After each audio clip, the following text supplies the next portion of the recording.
Hey everybody, it's Mrs. Clemens once again, and of course, once again, it's Psychology Flipped. And as always, remember, keep calm, study psychology. Alrighty guys, so we're continuing our discussion on abnormal psychology, and so today what we're going to talk about, sorry, I like my animation. Today what we're going to talk about is anxiety disorders. And it's really interesting because anxiety disorders, along with mood disorders, and mood disorders we're going to talk about soon, but mood disorders deal with like depression and stuff like that. But along with anxiety disorders, they're like, the most common disorders that people suffer from.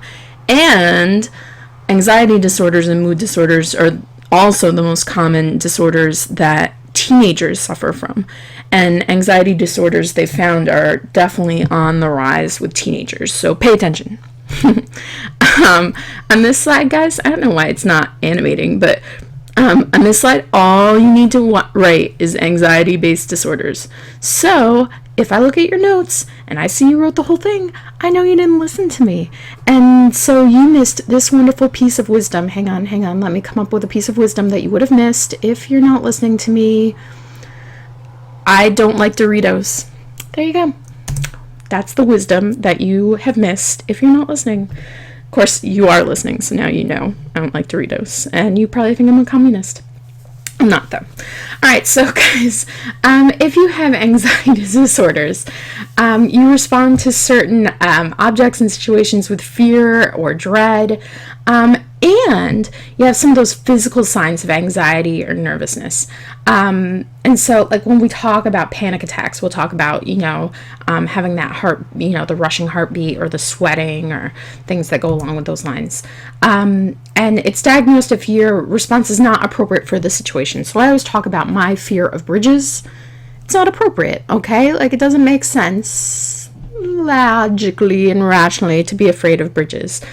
Or if you can't control your response, or it interferes with your normal functioning.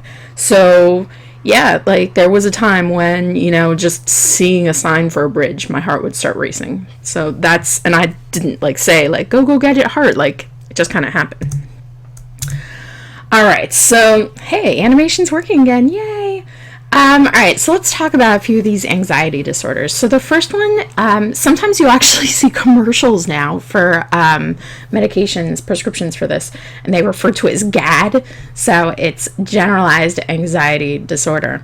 And basically it's an overall anxiety, just overall, you're an anxious person. You're worrying a lot.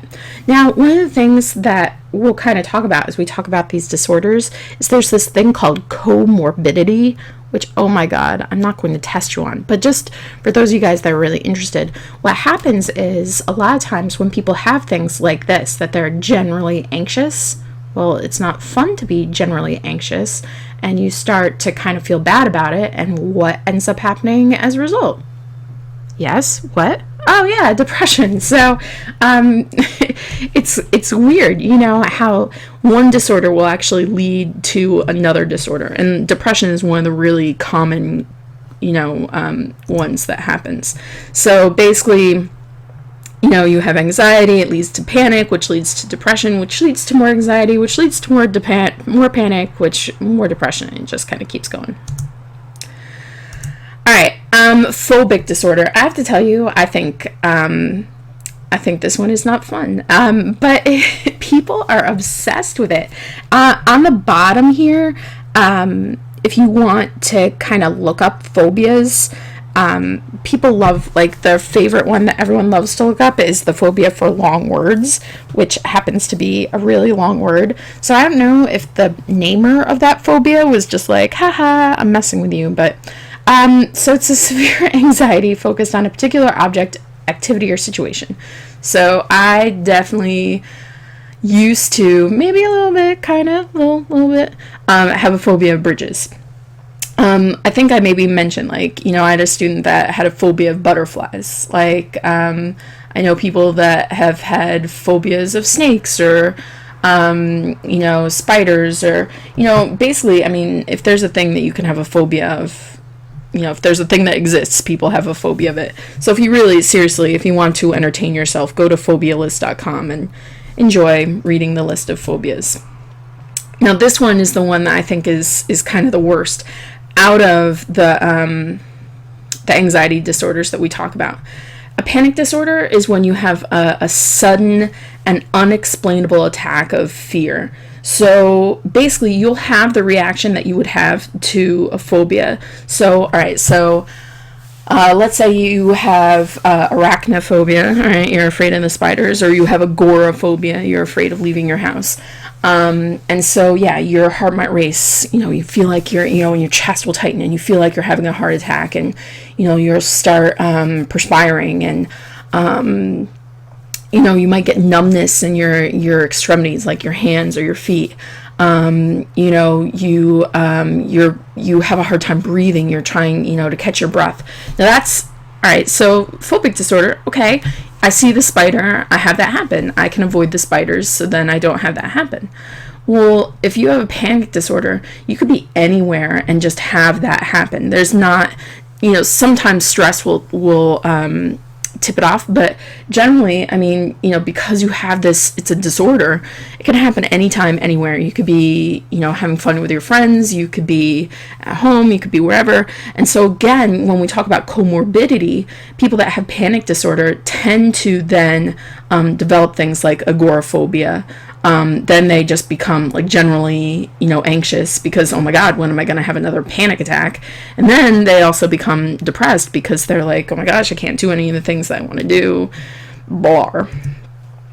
So could you have a panic disorder? So if you want to pause this and kind of look at this, but yeah, 3 million Americans, that's pretty crazy. So yeah, you can look at this and see all the different things. Wow, I hit almost all of them. You know why? Because I'm amazing. I like that whatever. OCD is not fun either. OCD is obsessive-compulsive disorder, and you have to have two things to have OCD. You have to have something that you obsess over. So like a really common one, is like the fear of getting sick. Okay, and so, well, you're afraid you're gonna get sick, so you think about, right, what is it that can make me sick? Germs. So then you have to have the compulsion to do something. So you're afraid you're gonna get sick, so you're afraid of germs, so you do like an elaborate ritual to kind of deal with it. So somebody might wash their hands a lot, but the thing is, they're not gonna wash their hands like, just wash their hands like an average person does. What they're going to do is they're going to make sure that they lather up for 30 seconds, and that they rinse like 5 times, rinse and lather, and then they have to do certain things to kind of deal with that fear. You hear about people with OCD with the fear of like that their house is going to catch on fire. So before they can leave their house, they have to turn on and off all the lights or turn on and off the stove. But they don't just turn it on and off like to check that it's off. They have to do it a certain number of times, and it becomes very ritualistic. And again, when we talked about what is normal, now it's causing the patient discomfort because they can't live a normal life because these are just happening over and over again. And when you look at MRIs of people with, sort of a normal brain versus, an OCD brain, you see that there's a lot more activity that's going on there. PTSD. I like that these all have initials. Post-traumatic stress disorder. Now, we kind of tend to say, oh yeah, PTSD, like that comes from being in a war or something. And yes, obviously it happens to soldiers a lot. You talk about shell shock. U.S. history, we were watching clips from Saving Private Ryan, and we were talking about, oh yeah, Tom Hanks' character, like he has shell shock because his hands are shaking, and he kind of tends to lose it every once in a while. That's like the old kind of thing. Like you can have post-traumatic stress from anything. I've heard of people having PTSD from giving birth, from having a child, because it's a traumatic experience. You can have it from a car accident, you can have it from, an assault, you can have it, whatever. And so, so you might have nightmares, you might have, things that kind of set you off. You might have irrational anger at certain times. And, it's pretty unsettling. And so I like this. I want you to care about PTSD. I like it. Let me go back a second, because I forgot that I was almost done. What I want to say is, first off, on Schoology, there's some videos that go really well with this. Secondly, before you start flipping out and kind of being like, oh my god, these are horrible disorders, like, I hope I don't have them. Yeah, we all might have them, like, a little bit over things. Like, I was in a car accident a few years ago, and yeah, there are times that, things kind of set me off when a car looks like they're gonna hit me, like how I was hit in the accident. But, like, it's not real PTSD, it's kind of like caution, but, and for that split second, I'm sort of like, I hope that guy isn't going to hit me, but I'm not having nightmares over it. It's not something that's, generally impacting me my whole life. The other thing, I've had people that have said to me, oh my god, I think I have OCD because, like, on my dresser at home, like, I have to have everything arranged, like, a certain way. Like, you're particular about something. Like, that doesn't mean you have OCD. The other thing that I really do want to point out about all these things with PTSD and OCD and, generalized anxiety and phobia and panic is really cool. They're all curable. They're all treatable. And the way that they're treated is twofold. So remember when we talked about treatments and we said that, there's medical and psychological. Meds work really, really well for these. And therapy works really, really well. So some people do just one, some people do both, but yeah, these are totally curable.